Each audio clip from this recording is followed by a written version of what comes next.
Hi, I'm Deb Jackson. I'm the Executive Director at Old Town Playhouse, and I have the privilege today of being with Betsy Willis, who is the director for Cinderella. Cinderella is our next MainStage show and begins in just 3 weeks.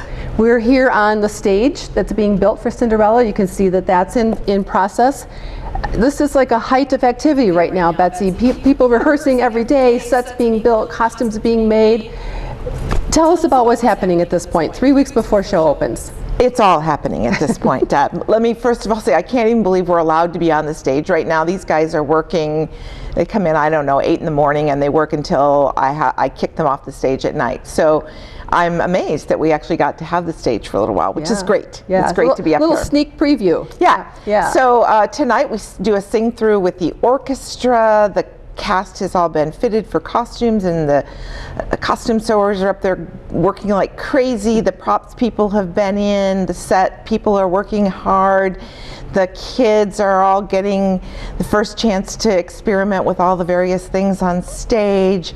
The adults last night had a big musical rehearsal and a choreography rehearsal. So you name it, it's happening. It's like my favorite week because all the pieces start to come together, and everywhere you go in the building you get chills because you're either singing or dancing or playing instruments, or the kids are working on something or whatever. It's fabulous. I will echo that. I mean, from hearing the pounding of the set being built during the day downstairs in my office to just all these voices coming together in the evening, it is pretty exciting in the building. It's my favorite part about directing a musical, is hearing all the pieces come together and then starting to see glimpses of the costumes. And And I don't think most people realize how many people work on a show prior to the show and work backstage. It's a lot of hands on deck. It's huge. I have been spending, this should be my full-time job right now. I'm sure my employer is not all that excited about the lack of hours I'm putting in, but between phone calls and last-minute revisions and changes, there are, and I just want to say this right off the top. I have the most amazing crew on this show.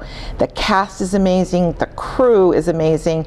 They've all grabbed a hold of the vision I have and are just making it come true. And they're constantly working. And if I say, could you try that? They do it. It's really great. But I'll bet there are 28 people, maybe 29 now, that will appear on stage. Maybe not all together, but at one performance or another, they will be there. And there are easily that many people working behind the scenes. And that doesn't even count the ushers and the house managers. I'm talking set construction, lights, sound, props, costumes, stage management, crew, working crew. It's amazing. Yeah, it's a big deal. So what attracted you to be the director of this huge show? Well, first there would be my craziness, so that takes a little bit of crazy. It all takes a little crazy. But no, the real reason is that back in 1965, when this debuted on television with Leslie Ann Warren, I have a very vague memory of the Julie Andrews version, which was 1957, so now you're getting a pretty good idea of how old I am. But in 65, I can remember being glued to the television set watching this and thinking it was the most amazing story, and the music just, oh my gosh, it was like a little girl's dream come true. And I've loved it ever since, and they aired it, I think it was 7 or 8 more times, in years, and I had to be home to watch it. And I think for a while it was aired as like an after-school special, and I would be all by myself sitting there like this watching the show. So it was definitely the first musical I fell completely in love with, and the first one I'd ever seen professionally done. And I just loved it, and so I've wanted to do it ever since. And my days of being Cinderella, well, they never really happened. So the next best thing was to be the director. We could give you a walk-on part one night. That'd be great. So I will be singing. I'm going to warn anyone who sits near me in the audience, you'll hate it, because I will be singing. I can't help it. So speaking of the music, this is a musical, live performance, and it's the Rodgers and Hammerstein version of this story. And so, of course, it's beautiful music. And I know earlier this week was the first time that the orchestra and the actors came together and had a rehearsal together, which, again, like you said, just the pieces start to come together, and it's amazing. But so what is your favorite song from the show? My favorite song, beyond all, is Do I Love You?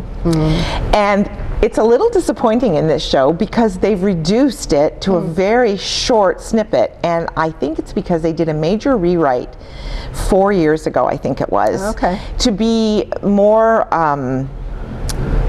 I'll say politically correct, but that's not what I mean. Be more present day correct.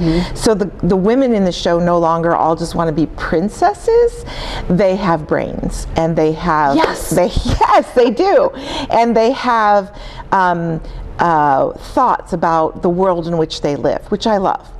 But it means that the song "Do I Love You Because You're Beautiful" or "Are You Beautiful Because I Love You" probably not quite so correct for this time, but it's just a beautifully written song. Right. So speaking of this being a musical and Rodgers and Hammerstein, so this is not Disney. No. This is the Rodgers and Hammerstein beautiful musical performed live. There's no talking mice like in Disney, but there's still plenty of magic, right? Yes. And so isn't this appropriate still for all ages? All ages, Deb. It's just the women my age and the people my age who saw it as youth will fall in love with it all over again. The little children will be so excited. There are some children in the show. There's a raccoon and a fox and a horse, which are imaginative. So, but you want to come see them. And one of the things I'm doing with this show to make sure that it's enticing for all ages is it never goes black. It never stops. The show runs just like you're reading a storybook and you're turning the page. You're turning to the page to the next scene. And it will be there, and they just keep going. That's awesome. Sometime maybe we'll have to, maybe after the show's done, we'll have to do a little segment on how some of these things are built, because how that horse gets built and moves across the stage, I heard the story about this, is pretty darn clever. It is. It's not a real horse, although it has been suggested. I said, well, we can get the horse up the stairs. Getting the horse down the stairs, not so good. So I have had the pleasure of getting a sneak preview of Cinderella's carriage, which, awesome. It is awesome.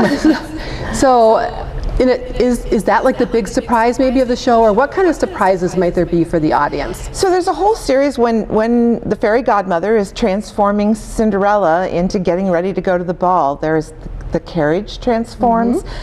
4 white horses appear out of nowhere. The raccoon and the fox transform into the coachman and the footman. And of course, Cinderella's beautiful gown appears out of nowhere, and she changes into that. Magic. The glass slippers, of course, are there. There's just all sorts of, the fairy godmother transforms from one character into another. Later in the show, another dress transformation happens right in front of your very eyes. So yeah, there's lots of magic to watch. Yeah. Can't wait to see it. Just can't wait to see it.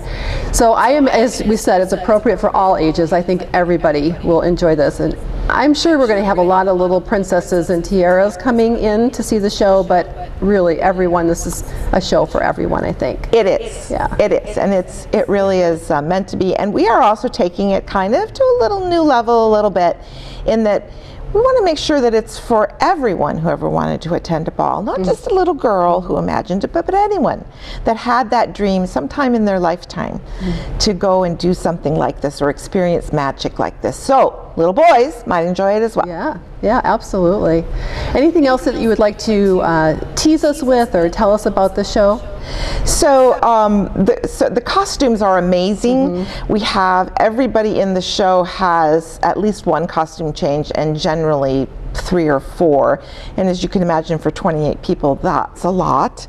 So that's great. But the surprises, I think, will be the way the scenes change. I mean, obviously there's the obvious surprises that you're expecting because it's Cinderella, but beyond that, the way the scenes change, there's a character who you might not expect to look the way they look, but is just doing a fabulous job with the part.